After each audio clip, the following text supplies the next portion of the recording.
وَلِلَّهِ مَا فِي السَّمَاوَاتِ وَمَا فِي الْأَرْضِ، اور اللہ ہی کے لیے ہے جو کچھ آسمانوں میں ہے اور جو کچھ زمین میں ہے۔ وَلَقَدْ وَصَّيْنَا الَّذِينَ، اور البتہ تحقیق ہم نے تاکیدی حکم دیا، الَّذِينَ أُوتُوا الْكِتَابَ مِن قَبْلِكُمْ، ان لوگوں کو جو کتاب دیے گئے تھے تم سے پہلے، وَإِيَّاكُمْ، اور تم کو بھی تاکیدی حکم دیا۔ وہ حکم کیا تھا؟ ان اتقوا اللہ، یہ کہ اللہ سے تم ڈرتے رہو۔ وَإِن تَكْفُرُوا، اور اگر تم ناشکری کرو گے، فَإِنَّ لِلَّهِ مَا فِي السَّمَاوَاتِ وَمَا فِي الْأَرْضِ، پر بے شک اللہ ہی کے لیے ہے جو کچھ آسمانوں میں ہے اور جو کچھ زمین میں ہے۔ وَكَانَ اللَّهُ غَنِيًّا حَمِيدًا، اور اللہ رب العزت غنی ہیں، بے پرواہ ہیں اور تعریفوں والے ہیں۔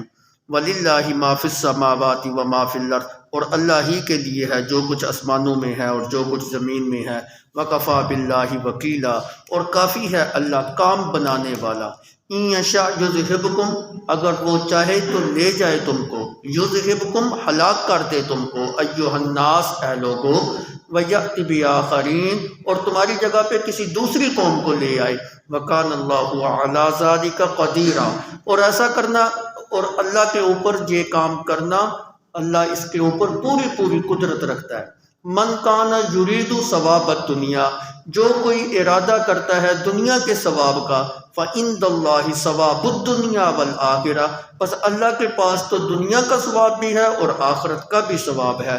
وکان اللہ سمیعا بصیرا، اور اللہ رب العزت سننے والے دیکھنے والے ہیں۔ صدق اللہ العظیم۔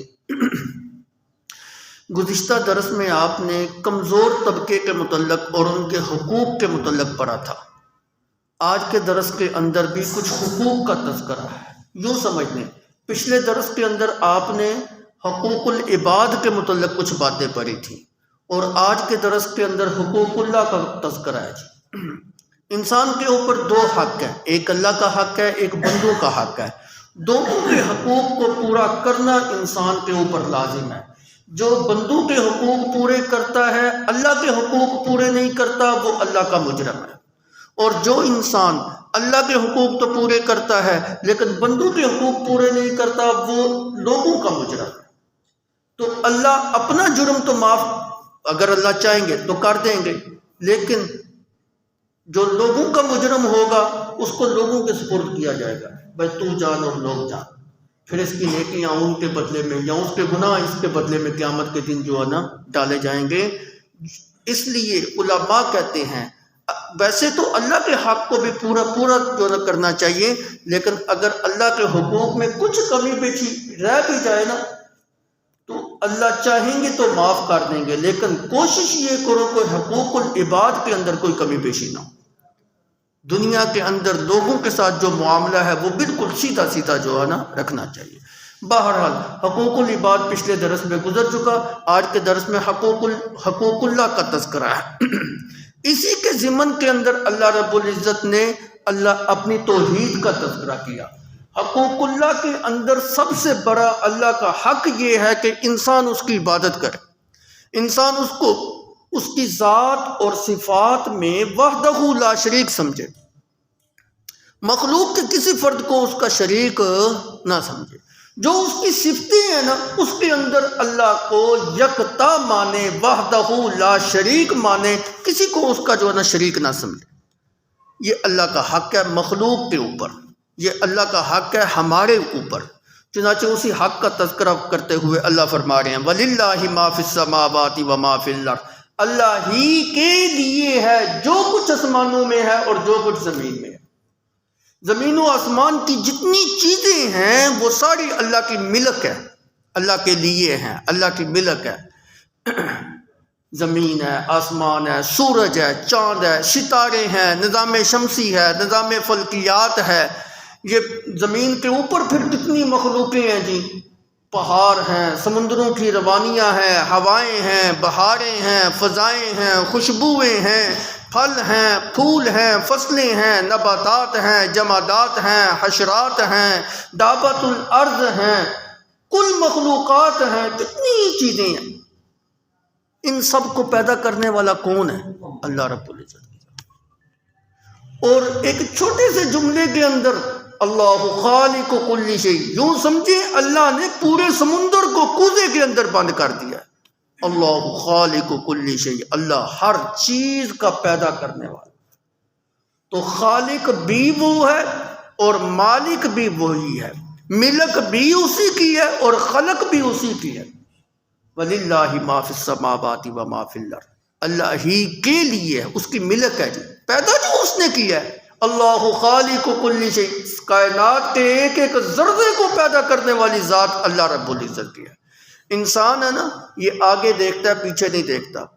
اللہ کہتے ہیں تو آگے بھی دیکھ پیچھے بھی دیکھ، دائیں بھی دیکھ بائیں بھی دیکھ، اوپر بھی دیکھ نیچے بھی دیکھ، جس سمت کے اندر تو دیکھ لے، جو چیز بھی تجھے نظر آئے گی نا وہ اللہ کی خلق بھی ہے اور ملک بھی ہے۔ کائنات کا ایک ذرہ ایسا نہیں ہے جو اللہ کی خلق اور ملک نہ ہو۔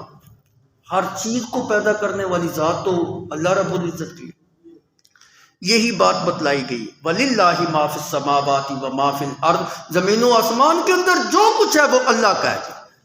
تو خلق اللہ کا ہے، جب خلق اللہ کا ہے تو ملک بھی اس کا ہے، جب ملک اس کا ہے تو پھر اگلی بات تو ویسے ہی سمجھ آ گئی جی کہ اختیار بھی اسی کا ہے، قبضہ بھی اسی کا ہے، تسلط بھی اسی کا ہے، ان کے اوپر حکمرانی بھی اسی کے اوپر ہے، مدبر فی الامور بھی وہی ہے، تدبیریں کرنے والا بھی وہی ہے، حکموں کو نافذ کرنے والا بھی صرف اور صرف وہی ہے، کوئی اور نہیں۔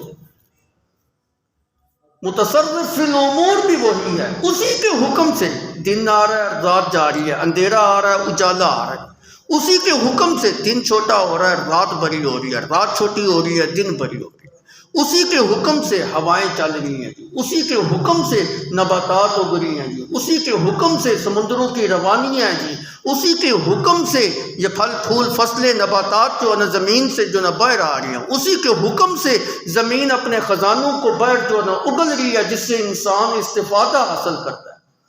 ملک بھی اسی کا ہے، خلق بھی اسی کا ہے، تو پھر مدبر بھی وہی ہے، متصرف فی الامور بھی وہی ہے، آرڈر بھی اسی کا ہے، حکومت بھی اسی کی ہے۔ بس تو جب یہ بات سمجھ آ گئی کہ خالق بھی وہ، مالک بھی وہ، متصرف فی الامور بھی وہ، تو اگلی بات تو ویسے ہی سمجھ آ گئی کہ جب ساری کائنات مخلوق ہے، وہ اکیلا خالق ہے، تو پھر عبادت تو خالق کی کرنی ہے، مخلوق کی نہیں کرنی۔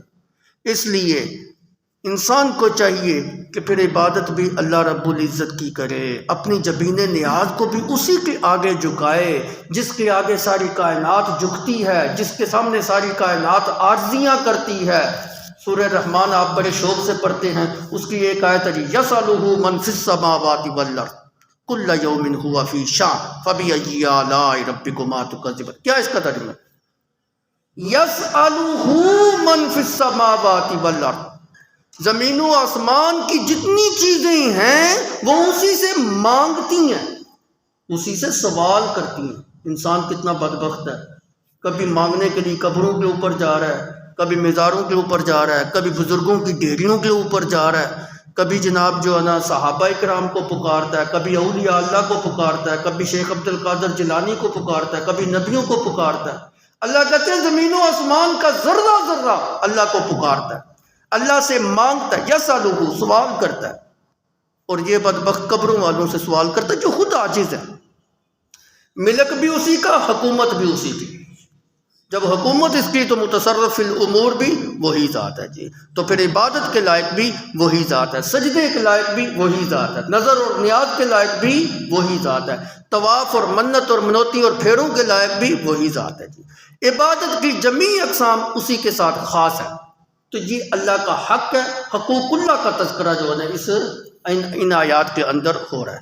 وَلَقَدْ وَصَّيْنَا الَّذِينَ أُوتُوا الْكِتَابَ مِنْ قَبْلِكُمْ وَإِيَّاكُمْ أَنِ اتَّقُوا اللَّهَ، اللہ کہتے ہیں ہم نے تاکیدی حکم دیا، ان کو بھی دیا تھا جو تم سے پہلے اہل کتاب تھے، جن کو کتاب دی گئی تھی، وَإِيَّاكُمْ، اے امت محمدیہ تم کو بھی یہ تاکیدی حکم دیا جا رہا ہے۔ وہ تاکیدی حکم کیا ہے؟ أَنِ اتَّقُوا اللَّهَ، کہ اللہ سے ڈرتے رہو، اللہ سے بچ بچ کے چلتے رہو، ڈرتے رہو۔ اور یاد رکھیں اس سورہ مبارکہ کا آغاز جو ہے نا، پہلی آیت کے اندر ہی اللہ نے تقوی سے سورت کا آغاز کیا۔ یا ایھا الناس اتقوا ربکم الذی خلقکم من نفس واحدہ، سورۃ نساء شروع ہو رہی ہے جی۔ اور یہ ایسی بہترین آیت ہے جس آیت کے اندر، آیت کے آغاز میں بھی اللہ نے اتقوا کا ذکر کیا اور آیت کی انتہا کے اندر بھی اتقوا اللہ کا ذکر کیا۔ تو پوری صورت کے اندر جو ہے نا اللہ رب العزت نے مختلف قوانین بیان کی، اور بڑی بہترین اور جاندار معاشرے کے اندر امن پیدا کرنے والے جو قوانین اور اصول تھے وہ بیان کی، اور بالخصوص ہماری آئلی زندگی، گھریلو زندگی کے متعلق جو قوانین تھے وہ اس کے اندر جو ہے نا وہ بیان کی۔ اور گھریلو زندگی کے اندر جو ہے نا عورتوں کے ساتھ زیادہ وابستگی ہوتی ہے، زیادہ تعلق ہوتا ہے، اس لیے اللہ رب العزت نے اس صورت کے اندر عورتوں کے احکام زیادہ پہ، میاں بیوی کے تعلقات کس طرح جو ہے نا ہونے، اس کے احکام جو ہے نا وہ بڑے کھول کے بیان کیے، وراثت کے احکام جو ہے نا بڑے کھول کے بیان کیے، لیکن گائے بگائے تقوی کا ذکر بھی کیا کہ اللہ سے ڈرتے رہو ڈرتے رہو۔ اور یہ قانون ہے اللہ رب العزت کا کہ قرآن پاک میں جس جگہ کے اوپر اللہ تعالیٰ مختلف قوانین کا تذکرہ کرتے ہیں، اصولوں کا تذکرہ کرتے ہیں، عبادات کا تذکرہ کرتے ہیں، معاشرے میں امن پیدا کرنے والے اصولوں کا جہاں پہ تذکرہ ہوتا ہے، تو درمیان میں اللہ تعالیٰ اتقوا اللہ اتقوا اللہ اتقوا اللہ یہ بار بار فرماتے ہیں۔ اور مقصد کیا ہوتا ہے اس جملے کا؟ مقصد یہ ہوتا ہے کہ اللہ کے ان فرامین سے غفلت مت برتنا، ڈرتے رہنا۔ یہ حقوق اللہ ہیں، یہ حقوق العباد ہیں، حقوق اللہ کو بھی پورا کرنا اور بچ بچ کے چلنا، اور حقوق العباد کو بھی پورا کرتے رہنا، پامال نہ کرنا، پامال کرنے سے اللہ سے ڈرتے رہنا، اللہ کی قوانین کے اوپر عمل کرنا، غفلت مت برتنا، ڈر ڈر کے چلنا، بچ بچ کے چلنا، حقوق اللہ کو بھی پورا کرنا ہے اور حقوق العباد کو بھی پورا کرنا ہے۔ تو یہ چیزیں جو ہے نا، اس لیے اللہ رب العزت نے گائے بگائے تقوی کا تذکرہ کیا کہ اللہ کے قوانین کو پورا کرنا ہے، پامال نہیں کرنا، حدود اللہ کو پامال نہیں کرنا۔ یہ اللہ کی لگائی ہوئی لائنیں اور حدیں ہیں، تلک حدود اللہ ومن یتعد حدود اللہ فقد ظلم نفسہ، یہ اللہ کی لگائی ہوئی سرحدیں ہیں، لائنیں ہیں، سرحد، یہ سرحد ہے، سرحد کو پار کرنے والا انسان مجرم ہوتا ہے۔ مجرم نہ بنو، اللہ کی حدود کے اندر رہو، باہر نہ نکلو۔ اللہ کی حدود کو پھلانگنے والا انسان فقط ظلم نفسہ، اس نے اپنی جان کے اوپر کیا کیا جی؟ ظلم کیا۔ تو یہ تقوی کا ایک معنی اور مفہوم یہ ہے کہ اس سے انسان کو تنبیہ کی گیا ہے اللہ کے قوانین کو توڑنا مت۔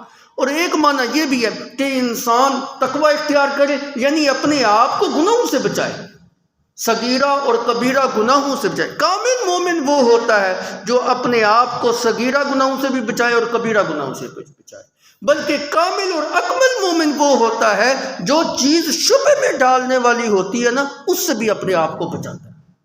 حلال بھی واضح ہے، حرام بھی واضح ہے، اللہ اور اس کے رسول نے کھول کھول کے بیان کر دیے ہیں، لیکن کچھ معاشرے کے اندر چیزیں ایسی ہوتی ہیں جن کی حلت اور حرمت واضح نہیں ہوتی، شبہ ہوتا ہے، پتہ نہیں حلال ہے، پتہ نہیں حرام ہے۔ کچھ علماء اس کی حرمت کا فتویٰ دے دیتے ہیں، کچھ اس کی حرمت کا فتویٰ نہیں دیتے۔ تو جو کامل درجے کے مومن ہوتی ہے نا، اس شبہ والی چیز سے بھی اپنے آپ کو بچاتے ہیں، اس کے بھی قریب نہیں جاتے۔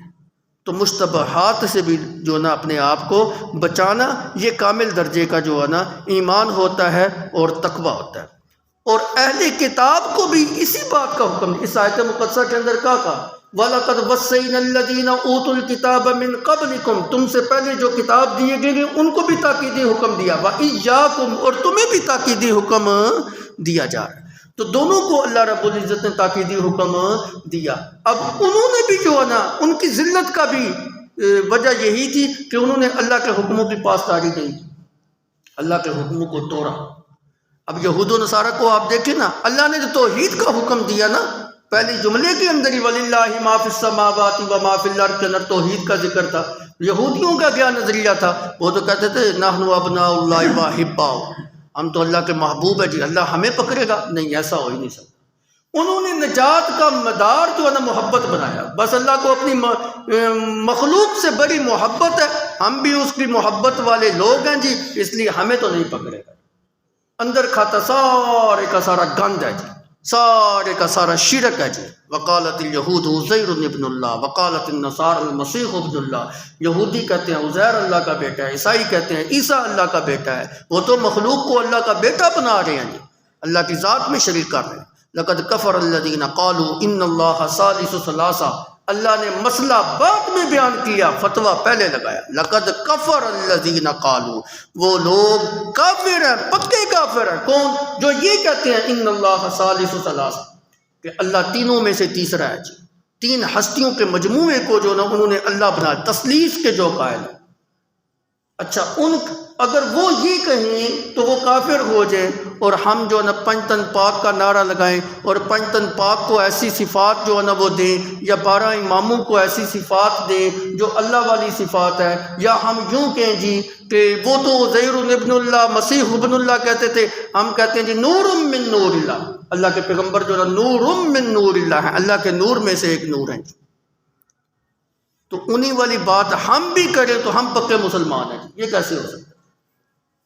اس لیے انہوں نے اپنے عقیدے کے اندر فساد برپا کیا، اللہ نے ان کو بھی تباہ و برباد کیا.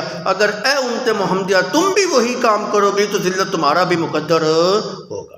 تو فرمایا وَإِن تَكْفُرُوا فَإِنَّ اللَّهَ غَنِيٌّ فَإِنَّ لِلَّهِ مَا فِي السَّمَاوَاتِ وَمَا فِي الْأَرْضِ وَكَانَ اللَّهُ غَنِيًّا حَمِيدًا. وَإِن تَكْفُرُوا، اگر تم کفر کرو گے، توحید کا انکار کرو گے، اگر تم توحید کا انکار کرو گے تو یاد رکھو. اور دوسرا معنی یہ بھی کیا گیا، کفر سے مراد کفران نعمت ہے.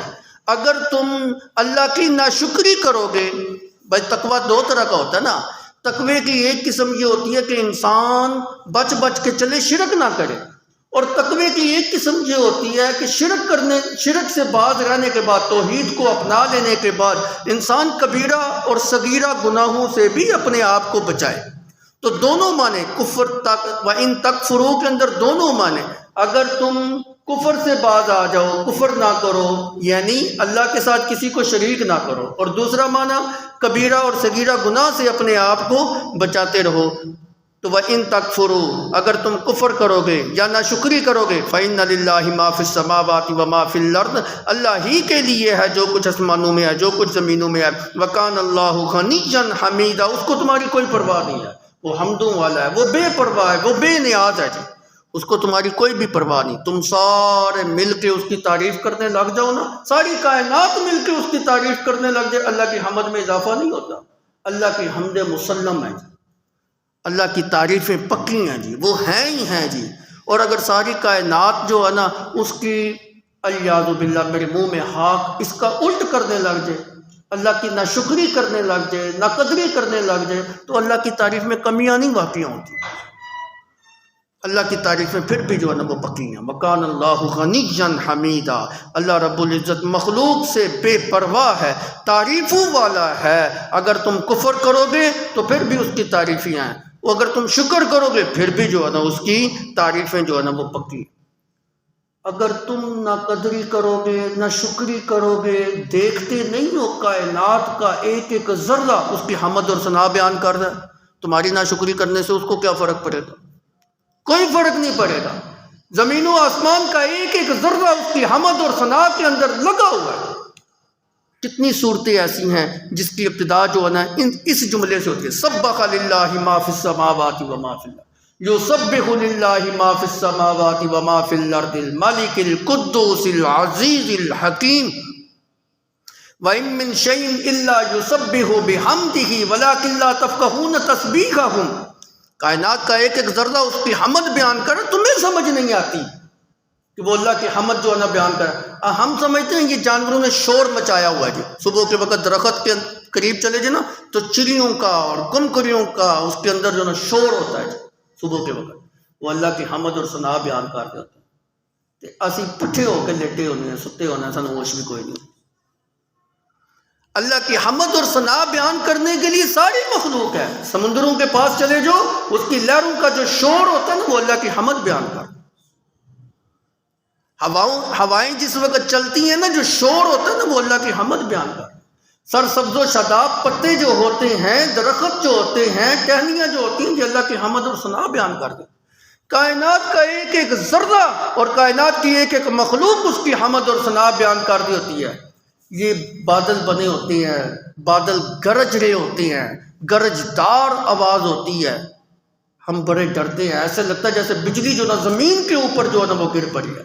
اللہ کہتے ہیں یسبح الرعد بحمدہ، یہ رعد جو ہے نا اس کے دو معنی مفسرین نے بیان کیے۔ ایک معنی یہ بیان کیا کہ رعد بجلی کی کڑک کا نام ہے، تو بجلی، یہ جو بجلی کی کڑک ہوتی ہے نا، یہ جو تم آواز سن رہے ہوتے ہو، یہ رعد جو ہے، یہ بجلی کی کڑک جو ہے، یہ بھی اللہ یسبح، اس کی تسبیح بیان کر رہا ہے۔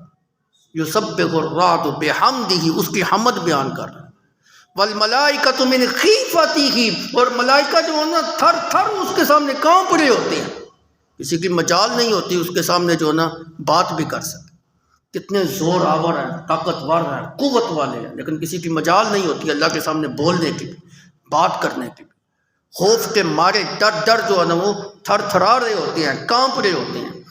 تو عرض یہ کر رہا ہوں، رعد، اور دوسری تفسیر رعد کی، رعد فرشتہ ہے جی، جو بادلوں کے اوپر معمور کیا گیا ہے۔ جس وقت یہ ہمیں آواز سنائی دی جاتی ہے، وہ اس فرشتے کی آواز ہوتی ہے جو کوڑا بادل کے اوپر جو ہے نا مارتا ہے۔ جس وقت وہ بادلوں کے اوپر اللہ کے حکم سے کوڑا جو ہے نا برساتا ہے نا، تو اس کے اندر کڑک پیدا ہوتی ہے اور چمک پیدا ہوتی ہے۔ یہ اس آواز کو جو ہے نا کہا جاتا ہے جی۔ یسبح الرعد، فرشتہ لے لیں مراد، یا جو ہے نا بادلوں کی کڑک جو ہے نا مراد لے لیں، دونوں جو ہے نا اللہ کی حمد اور ثنا جو ہے نا وہ بیان کر رہے ہوتے ہیں۔ بس ساری کائنات اللہ کی حمد اور ثنا کے اندر لگی ہوئی ہے۔ ہر کسی کی ثنا اور خوبی اور پاکی اور تقدیس بیان کرنے کا انداز جو ہے نا مختلف ہے، ہمیں نہیں سمجھ آتی، ہم کہتے ہیں پتہ نہیں یہ کیا ایسے شور و غل جو ہے نا وہ لگا ہوا ہے۔ تو کائنات کا ایک ایک ذرہ جو ہے نا اس کی حمد اور ثنا کے اندر لگا ہوا ہے۔ تم نہیں کرو گے تو اس کو کیا فرق پڑے گا؟ کوئی فرق نہیں۔ سمندر کے اندر تیرنے والی مچھلیاں اس کی حمد اور ثنا کے اندر لگی ہوئی ہیں، فضاؤں کے اندر اڑنے والے جو پرندے ہیں وہ اللہ کی حمد اور ثنا میں لگے ہوئے ہیں، جنگل کے درندے اور جانور جو ہیں نا وہ اللہ کی حمد اور ثنا کے اندر لگے ہوئے، ساری کائنات اللہ کی حمد اور ثنا کے اندر لگا ہوا ہے۔ لیکن انسان کی جب باری آتی ہے، اللہ کہتے ہیں ان الانسان لربہ لکنود، بڑا ناشکر ہے۔ قسمیں اٹھا اٹھا کے اللہ نے کہا ان الانسان لربہ لکنود، بڑا ہی ناشکر ہے۔ میں نے اس کے اوپر اپنی نعمتیں بہا دی ہیں، برسا دی ہیں بارش کی طرح، لیکن اس نے بھی نافرمانی کے اندر کسر نہیں چھوڑی۔ کتنی بدبختی ہے ہماری، ہم سب اس کے اندر، میں بھی اس کے اندر۔ اللہ کا شکر ادا کیا کرے، اللہ نے آپ کو اشرف المخلوقات بنایا ہے، اللہ کا شکر ادا کیا کرے۔ اللہ نے ہم کو توحید کی، توحید والے پیغام کو قبول کرنے کی توفیق دی۔ اللہ کا شکر ادا کیا کرے کہ ہم جو نا مسجد کے اندر آنے والے ہیں، اللہ کا شکر ادا کیا کرے ہم قرآن کی تعلیم سیکھنے اور سکھانے والے ہیں۔ کتنے لوگ ہیں سڑکوں کے اوپر جناب، کوئی پتہ نہیں، کوئی ان کو خبر ہی نہیں ہے کہ ہم نے نماز بھی پڑھنی ہے، دین کی طرف بھی آنا ہے، کوئی اپنی اصلاح کرنی ہے۔ دنیا دنیا دنیا، مال دولت کے پیچھے بھاگ رہے ہیں۔ فکر لگی ہوئی ہے کہ میں جو نا زیادہ کما لوں، فکر لگی ہوئی ہے میں اچھا مکان بنا لوں، فکر لگی ہوئی ہے کہ میں اچھی گاڑی بنا لوں، فکر لگی ہوئی ہے کہ میں جناب یہ چیزیں سمیٹ لوں، دنیا ساری سمیٹ لوں۔ فکر لگی ہوئی ہے کہ میں جو ہے نا ساری دنیا کی دولت میرے پاس آ جائے، بس آخرت کی کوئی فکر نہیں۔ میں بھی اس کے اندر ہوں، ہم سب اس کے اندر ہیں۔ دنیا کی دولت ہمارے دلوں کے اندر اس قدر پیوست ہو گئی ہے، آخرت کی فکر ہی نہیں ہے، ڈر اور خوف ہی ہمارے دلوں سے نکل گیا۔ اللہ اکبر۔ حدیث مبارکہ کے اندر آتا ہے انسان اگر جہنم کو دیکھ لے، اگر جہنم کو دیکھ لے چیخے مارنے لگا۔ اگر انسان وہ بعد آنے والے مناظر اللہ اس کو دکھا دے نا، مسلح سے اٹھے ہی نہ، مسلح کو چھوڑے ہی نہ۔ اللہ اکبر۔ انسان کو جو نا اپنی آخرت کی بھی جو ہے نا فکر کرنی چاہیے جی۔ وَقَانَ اللَّهُ غَنِيًّا حَمِيدًا، مجھے تمہاری تعریفوں کی کوئی ضرورت نہیں، میں بے پرواہ ہوں، حمدوں والا ہوں، غنیًّا بے نیاز ہوں، ساری کائنات میری نیاز مند ہے، میں بے نیاز ہوں۔ ساری کائنات کو دیتا ہوں پھر بھی میرے خزانے ختم نہیں. ساری کائنات مجھ سے لیتی ہے، مجھ سے مانگتی ہے، میرے خزانوں میں ایک ذرے کے برابر بھی کمی نہیں.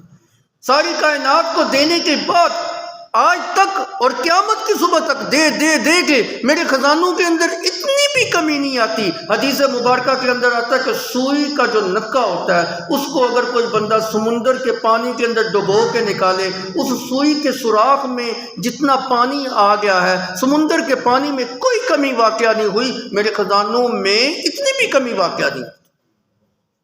اللہ کے خزانے کتنے ہیں؟ کوئی مانگنے والا ہو تو صحیح، اس کو کیا ہے، ہماری حمدوں کی کوئی ضرورت ہے؟ وَقَانَ اللَّهُ غَنِيًّا، وہ بے پرواہ ہے. ہاں تمہیں پرواہ ہونی چاہیے، مجھے پرواہ ہونی چاہیے کہ میری آخرت جو نہ سنور جائے، ٹھیک ہو جائے، درست ہو جائے، مجھے پرواہ ہے. میرا رب مجھ سے ناراض نہ ہو جائے، مجھے پرواہ کرنی چاہیے. اگر میں بھی پرواہ نہ کروں، آپ بھی پرواہ نہ کریں، یہ کس کی صفت ہے؟ پرواہ نہ کرنا کس کی صفت ہے؟ اللہ، اس کو کسی بھی پرواہ نہیں. انسان بھی اگر پرواہ نہ کرے اپنی آخرت کی تو پھر تو یہ خسارے میں ہو گیا نا. ان الانسان لفی خسر، انسان ہے ہی خسارے میں. خسارے میں کیسے بچو گے؟ الا الذین آمنوا وعملوا الصالحات وتواصوا بالحق وتواصوا بالصبر. یہ 4 صفتیں تمہارے اندر ہوں گی تو پھر تم خسارے میں بچو گے. اگر نہیں ہے تو پھر تم خسارے میں. پرواہ کیا کرے. یا ایھا الناس انتم الفقراء الی اللہ واللہ هو الغنی الحمید. تم فقیر ہو، اللہ بے نیاز ہے، اس لیے پرواہ کیا کرے. انسان کو سوچ و بچار کرنا چاہیے، میں کس طرف جا رہا ہوں، میری آخرت کا انجام کیا ہوگا، یہ کام جو میں کرنے لگا ہوں کہیں میرا مالک مجھ سے ناراض نہ ہو جائے. یہ پرواہ انسان کو ہونی چاہیے. اگر یہ پرواہ نہیں ہے تو پھر خسارے میں. وَلِلَّهِ مَا فِي السَّمَاوَاتِ وَمَا فِي الْأَرْضِ وَكَفَىٰ بِاللَّهِ وَكِيلًا. اللہ ہی کے لیے ہے جو کچھ آسمانوں میں اور جو کچھ زمین میں ہے، اور اللہ کافی ہے کام بنانے والا، وہی کارساز ہے. وَكَفَىٰ بِاللَّهِ وَكِيلًا. دنیا کے اندر کام تمہارے بنیں گے جب تم اپنا تعلق اس کے ساتھ مضبوط کرو گے. اگر تم نے اپنا تعلق اس کے ساتھ مضبوط نہیں نہ کیا، پھر دنیا آگے آگے ہوگی، تم پیچھے پیچھے بھاگ رہے ہوگے، کبھی بھی تمہیں جو نہیں مل سکے گی. جس انسان نے اپنا تعلق اپنے رب سے مضبوط کر لیا نا، اللہ کہتے ہیں میں اس کو کافی ہو گیا. مومن بندے کے لیے میں کافی ہو گیا. وہ دنیا کے پیچھے اس کو بھاگنے کی ضرورت نہیں، میں اس کو رزق دوں گا. پھر اس کو رزق ایسے ملتا ہے نا جی، بس وہ ہوتا تو بظاہر نظر آنے میں تھوڑا سا ہوتا ہے لیکن کافی ہو جائے. اس کا سرکل چل رہا ہوتا ہے، اس کا گزارا ہو رہا ہوتا ہے. اور آپ کو نبی صلی اللہ علیہ وسلم کا ایک بڑا پیارا فرمان سناؤں. آپ نے فرمایا قد افلح من اسلم ورزقی کا کفاف. کامیاب ہو گیا وہ مومن بندہ جس نے اسلام کو قبول کیا، اللہ کی توحید کو قبول کیا، اور اللہ نے اس کو کوئی لمبی چوڑی دولت نہیں دی، بالکل مختصر سی اتنی دولت دی کہ اس کا جو ہے نا گزر بسر چل رہا ہے، اس کا سرکل چل رہا ہے، گزارا ہو رہا ہے جی. بس اس کی تمام ضروریات پوری ہو رہی ہیں، تھوڑے میں ہی اس کی ضروریات پوری ہو رہی ہیں. شکر کیا کریں. جس انسان کے تھوڑے میں اللہ اس کی ساری ضروریات کو پورا کر رہا ہوں، شکر کیا کریں. نہیں تو دیکھا کریں وہ امیر لوگ کتنے دولتی ہیں جی، ضروریات پوری نہیں ہو رہی ہیں، پھر بھی مارے جو ہے نا وہ پھر رہے ہیں جی. اس انسان کی کامیابی نہیں ہے. قد افلح من اسلم ورزق کفاف. کامیاب وہ انسان ہے جس نے اسلام کو قبول کیا، پھر اللہ نے اس کو بالکل تھوڑا سا رزق دیا کہ اس کا گزر بسر جو ہے وہ ہو رہا ہے، جو اس کے لیے کافی ہو. اور کیوں اس طرح کا؟ یاد رکھیں حکمت کیا ہے اس میں. حکمت یہ ہے جس بندے کے پاس بڑی دولت ہوگی نا، لمبی چوری، اس کا حساب کتاب طویل ہوتا جائے. جد کو ہے ہی کوئی نہیں، بیچارہ بمشکل جو ہے نا اپنا گزارا کرتا تھا، حساب کتاب بھی مختصر ہو گیا. دولت زیادہ ہوتی گئی، حساب کتاب طویل ہوتا گیا. ہاں جی بتاؤ جی، کس کا حق مارا ہے، کہاں سے لیا ہے، کیسے کمایا ہے، حلال طریقے سے کمایا ہے یا حرام طریقے سے کمایا ہے؟ پہلا تو یہ سوال ہے. تو جان چھٹی تو دوسرا سوال، اب بتاؤ خرچ کیسے کیا ہے؟ میرے حکموں کے مطابق خرچ کیا ہے یا اسراف کیا ہے یا شیطانی کاموں میں لگایا ہے؟ اب ادھر جو نا وہ سوال چل رہا ہے. اب جس کے پاس ہے ہی نہیں یا کم ہے جی، اس کے پاس یہ دونوں سوال کوئی نہیں ہوں گے، ہے ہی نہیں، کیسے سوال ہوگا جی؟ جتنی کم دولت ہو اگر اس میں گزر بسر ہو رہا ہو اللہ کا شکر ادا کیجیے۔ یہ زیادہ دولت کو کا جو طلب کرنا نا، یہ انسان کے دل کو مردہ بنا دیتا ہے، یہ دین سے دوری کا سبب بنا دیتا ہے۔ بہت کم لوگ ایسے آپ کو ملیں گے جو دولت مند بھی ہوں گے اور جو نا دیندار بھی ہوں گے، وگرنہ دولت جو ہوتی ہے نا یہ انسان کو بے راہ روی کا شکار کرتی ہے۔ دولت جو ہوتی ہے نا یہ انسان کو اللہ اور اس کے رسول کا نافرمان بناتی ہے۔ دولت جو ہوتی ہے نا یہ انسان کو حدود اللہ کے پامال کرنے میں جو نا معاون اور مددگار ہوتی ہے۔ دولت جو ہوتی ہے نا یہ انسان کو عیاذ باللہ کفر تک لے جاتی ہے۔ یہ بہت بڑا فتنہ ہے، دولت کا فتنہ بہت بڑا فتنہ ہے۔ اس لیے انسان کو چاہیے کہ اپنے آپ کو جو ہے نا بس محدود رکھے، زیادہ دولت کے پیچھے بھاگنا نہیں چاہیے۔ اور اگر کسی کے پاس بہت زیادہ دولت ہے تو پھر کوشش کرے اللہ کے راستے پہ خرچ کرے، حلال طریقے سے کمائے، حلال کاموں کے اوپر خرچ کرے، حرام سے بچے اور حرام کاموں کے اوپر خرچ کرنے سے بھی اپنے آپ کو بچائے۔ وَلِلَّهِ مَا فِي السَّمَاوَاتِ وَمَا فِي الْأَرْضِ وَكَفَى بِاللَّهِ وَكِيلًا، کافی ہے اللہ کارساز، وہی کارساز ہے۔ اس کے اوپر جو ہے نا توکل کر کے تو دیکھو، تمہارا کارساز جو ہے نا وہی ہے، تمہاری بگڑیاں بنانے والا جو ہے نا وہی ہے، تمہاری قسمتوں کو سنوارنے والی ذات جو ہے نا وہی ہے، ڈوبتے ہوئے کو تارنے والی ذات جو ہے نا وہی ہے، پھنسے ہوئوں کو نجات دینے والی ذات بھی وَكَفَى بِاللَّهِ وَكِيلًا، کافی ہے اللہ کارساز۔ بس یہی مسئلہ قرآن میں اللہ نے بیان کیا، اور شروع آیت کے اندر اوت الکتاب کا ذکر تھا نا، تو اہل کتاب کے اندر یعنی تورات اور انجیل کے اندر بھی یہی مسئلہ اللہ نے بیان کیا۔ وَآتَيْنَا مُوسَى الْكِتَابَ وَجَعَلْنَا مَعَهُ أَخَاهُ وَآتَيْنَا مُوسَى الْكِتَابَ وَجَعَلْنَاهُ هُدًى لِبَنِي إِسْرَائِيلَ أَلَّا تَتَّخِذُوا مِن دُونِي وَكِيلًا۔ بنی اسرائیل کو بھی یہی حکم دیا تھا کہ تم جو ہے نا اللہ کو ہی اپنا کارساز بنا لو۔ پھر آپ ان آیتوں کی طرف توجہ کریں نا، ان آیتوں میں اللہ نے 3 دفعہ یہ بات بتائی، للہ ما فی السماوات وما فی الارض، للہ ما فی السماوات وما فی الارض، پھر جو ہے ایک جملے کے بعد للہ ما فی السماوات وما فی الارض۔ بعض مفسرین کہتے ہیں یہ تکرار جو ہے نا یہ تاکید کے لیے ہے کہ مسئلہ توحید اتنا اہم ترین مسئلہ تھا کہ کامیابی کا مدار اس کے اوپر تھا، اس لیے اس مسئلے کو اللہ نے بار بار جو ہے وہ بیان۔ لیکن شاہ عبد القادر محدث دہلوی رحمۃ اللہ علیہ فرماتے ہیں نہ 3 مرتبہ اللہ نے للہ ما فی السماوات و ما فی الارض فرمایا، تینوں مرتبہ جو نا الگ مفہوم جو ہے نا واضح ہو رہا ہے۔ پہلی دفعہ جس وقت للہ ما فی السماوات و ما فی الارض فرمایا نا، اس سے پہلے والا جملہ وکان اللہ واسعا حکیما، اللہ وسطوں والا اور حکمتوں والا، تو یہاں پہ اللہ کی وسطوں کا تذکرہ ہے کہ اللہ کہتے ہیں کہ دیکھو للہ ما فی السماوات و ما فی الارض، زمین و آسمان کی ساری چیزیں جو ہے نا میرا خلق اور میری ملک ہیں۔ انسان دیکھتا ہے وہ کائنات بڑی وسیع ہے، تو جب یہ اللہ کی بنائی ہوئی کائنات اتنی وسیع ہے تو وکان اللہ واسعا حکیما، اس کی رحمت کتنی وسیع ہوگی۔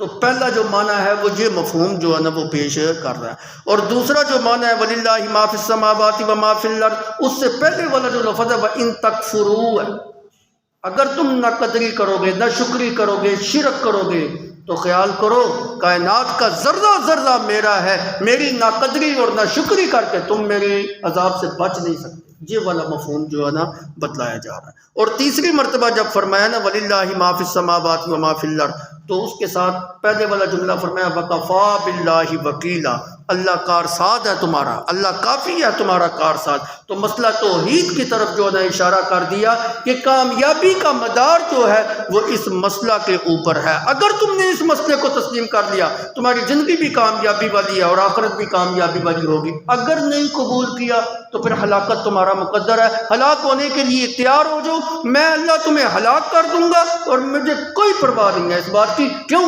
للہ ما فی السماوات و ما فی الارض، ساری کائنات کا مالک میں ہوں، مجھ سے کون پوچھنے والا ہے۔ اسی لیے آگے فرمایا ان یشاء یذھبکم ایھا الناس ویأتی بآخرین، اگر تم میرے نافرمان ہوگے، اگر میرے ساتھ شرک کرو گے، میری ناقدری اور ناشکری کرو گے، میں اللہ تم کو ہلاک کر کے تمہاری جگہ کے اوپر ایسی قوم کو جو ہے نا وہ لے آؤں گا جو میرے مطیع اور فرما بردار ہو، نہ شکرے نہیں ہوں گے، نہ قدرے نہیں ہوں گے، وہ میری فرما برداری کرنے والے ہوں گے۔ وَقَانَ اللَّهُ عَلَىٰ ذَلِكَ قَدِيرًا، اور تمہیں ہلاک کرنا اور تمہاری جگہ پہ دوسری قوم کو لا کے آباد کرنا میرے لیے کوئی مشکل نہیں ہے، میں پورا جو ہے نا اس کام کے اوپر قادر ہوں۔ اور آپ کبھی دیکھیں نا نبی علیہ الصلوۃ والسلام کی ابتدائی زندگی کی طرف، نبوت کی ابتدائی زندگی کی طرف، مکے والوں نے نبی صلی اللہ علیہ وسلم کی نبوت کو جھٹلایا، اللہ نے ان کی جگہ کے اوپر مدینہ کے انصار کو لا کے کھڑا کر دیا، ان کو ہلاک کر دیا، ان کو لا کے جو ہے نا وہ نبی کا معاون بنا دیا۔ عربیوں نے جھٹلایا، اللہ نے عجمیوں کو لا کے جو ہے نا آپ کے پاس بٹھا دیا۔ حضرت سلمان فارسی کون تھے؟ فارس کے علاقے، فارس کون تھا؟ کوئی عربی علاقہ تھا؟ نہیں، عجم کا علاقہ تھا، ایران کا علاقہ تھا۔ حضرت سلمان فارسی جو تھے، آج بھی ایران کی زبان فارسی ہے، ان کو فارسی کیوں کہا جاتا ہے؟ ان کی زبان کی طرف جو ہے نا وہ اشارہ۔ صہیب رومی کون تھے؟ روم سے لائے ہوئے تشریف لائے ہوئے تھے۔ بلال حبشی کون تھے؟ حبشہ سے جو ہے نا وہ تشریف لائے ہوئے تھے۔ اللہ کہتے ہیں ان یشاء یذھبکم ویأتی بآخرین، اگر تم میرے نبی کی نافرمانی کرو گے، میں اللہ کے حکم عدولی کرو گے، میں تمہیں ہلاک کر کے تمہاری جگہ پہ نئی قوم کو لا کے جو ہے نا وہ بٹھا دوں، اور ایسا کرنا میرے لیے کچھ مشکل نہیں۔ وَإِن يَكُونُوا وَإِن تَكُونُوا يَسْتَبْدِلْ قَوْمًا غَيْرَكُمْ ثُمَّ لَا يَكُونُوا أَمْثَالَكُمْ، اگر تم روگردانی کرو گے میں تمہاری جگہ پہ دوسری قوم کو لے آؤں گا، ثم لا یکونوا امثالکم، وہ تمہاری طرح کے نافرمان نہیں ہوگی، وہ میری فرما بردار قوم جو ہوگی۔ اور نبی صلی اللہ علیہ وسلم نے جس وقت یہ آیت مقدسہ اپنے صحابہ کے جرمٹ کے اندر جس وقت تلاوت کی نا، صحابہ نے پوچھا یا رسول اللہ وہ کون سی قوم ہوگی جن کو اللہ جو ہے نا نافرمان قوم کی جگہ پہ لا کے جو ہے نا بٹھا دے گا اور وہ فرما بردار بھی ہوگی؟ تو آپ کے پاس حضرت سلیمان فارسی رضی اللہ تعالیٰ عنہ تشریف فرما تھے، آپ نے اس کی ران کے اوپر یوں ہاتھ مارا، یہ ہوگا، اس کی قوم ہوگی۔ اب حضرت سلیمان فارسی کون ہے؟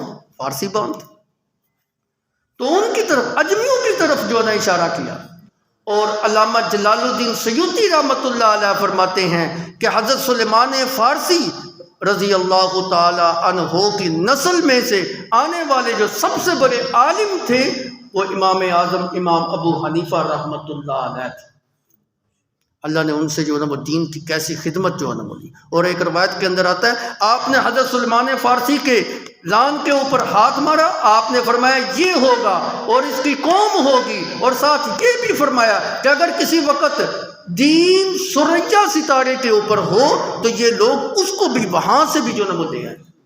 مطلب یہ تھا کہ روئے زمین کے اوپر اگر دین کا وجود نظر نہ آئے، اتنا دور ہو جائے کہ سریا ستارے کے اوپر جہاں سے لانا ناممکن ہو، تو سلمان فارسی کی قوم جو ہوگی یہ جو ہے نا اس دین کو وہاں سے بھی جو ہے نا وہ لے۔ اور علامہ جلال الدین سیوطی رحمۃ اللہ علیہ فرماتے ہیں کہ اس چیز کے اوپر پورا جو ہے نا اطلاق ہوتا ہے امام اعظم امام ابو حنیفہ رحمۃ اللہ علیہ کا، کہ وہ انہوں نے دین کی وہ جزیات جو ہے نا وہ بیان کی، فقاہت کے اندر، فقہ کے اندر جو ہے نا جد امجد اور جد اعلیٰ کی جو ہے نا وہ حیثیت جو ہے نا وہ رکھتے تھے۔ اللہ رب العزت نے ان کو بہت اونچا جو ہے نا مقام عطا کیا تھا۔ اور ایک روایت میں یوں بھی آتا ہے کہ نبی صلی اللہ علیہ وسلم نے اپنے صحابہ کو کہا تم میں سے بعض لوگ ایسے ہیں جن کے اوپر وہ اجمی جو ہے نا مجھے ان کے اوپر اعتماد، تمہارے مقابلے میں، تم میں سے بعض لوگوں کے مقابلے میں مجھے ان عجم والوں کے اوپر جو ہے نا اعتماد۔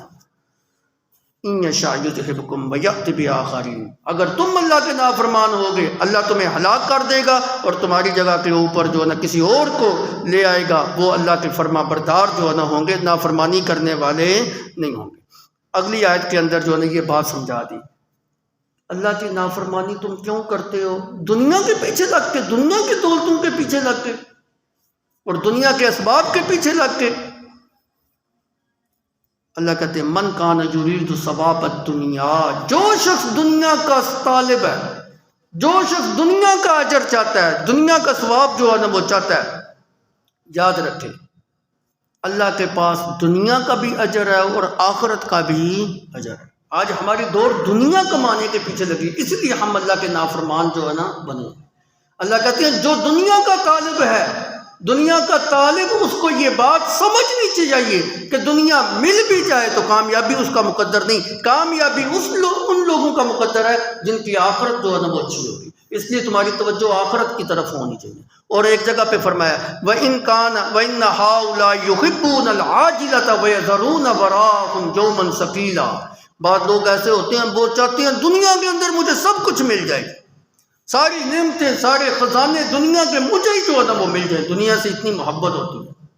وَمِنْهُمْ مَنْ يَقُولُ رَبَّنَا آتِنَا فِي الدُّنْيَا وَمَا لَهُ فِي الْآخِرَةِ مِنْ خَلَاقٍ۔ لوگوں میں سے کچھ لوگ ایسے ہیں جو دنیا طلب کرتے ہیں اور اللہ سے یوں دعا کرتے ہیں اے اللہ ہمیں دنیا میں ہی جو ہے نا وہ دے دے۔ اللہ کہتے ہیں مَا لَهُ فِي الْآخِرَةِ مِنْ خَلَاقٍ، آخرت میں ان کے لیے کوئی حصہ نہیں۔ مومن وہ نہیں ہوتا جو دنیا کا طالب بنتا ہے، بلکہ مومن وہ ہوتا ہے جس کی نگاہ آخرت کے اوپر ہوتی ہے کہ میری آخرت جو ہے نا وہ سمر جائے۔ اس لیے اللہ نے فرمایا من کان یرید ثواب الدنیا، جو شخص دنیا کا اجر چاہتا ہے یاد رکھے فعند اللہ ثواب الدنیا والآخرہ، اور بھائی اللہ کے پاس دنیا بھی ہے اور آخرت بھی ہے۔ مومن جو ہوتا ہے اس کی نگاہ دنیا کی طرف سے نہیں بلکہ آخرت کی طرف ہوتی ہے، اس لیے دنیا بھی مانگو اور آخرت بھی مانگو۔ مومن کی دعا یہ ہونی چاہیے فَمِنْهُمْ مَنْ يَقُولُ رَبَّنَا آتِنَا فِي الدُّنْيَا حَسَنَةً وَفِي الْآخِرَةِ حَسَنَةً وَقِنَا عَذَابَ النَّارِ۔ اے اللہ ہمیں دنیا کا بھی حسنہ دے اور آخرت کا بھی حسنہ دے۔ تو اللہ کے پاس دنیا کا اجر بھی ہے اور آخرت کا اجر بھی ہے، آخرت کی طرف تمہاری توجہ کیوں نہیں ہوتی؟ اس لیے فرمایا مومن جو ہے اس کو آخرت کا جو ہے نا وہ طالب بننا چاہیے، دنیا کا جو ہے نا وہ طالب نہیں بننا چاہیے۔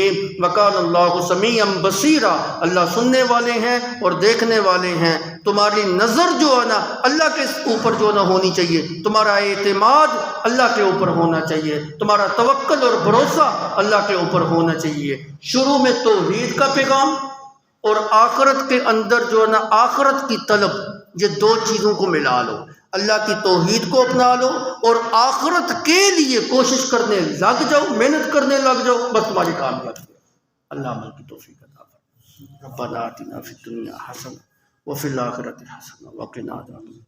اللہم وفقنا لما تحب وترضى رب اغفر وارحمنا صلی اللہ تعالی علی خیر محمد اجمعین برحمتک۔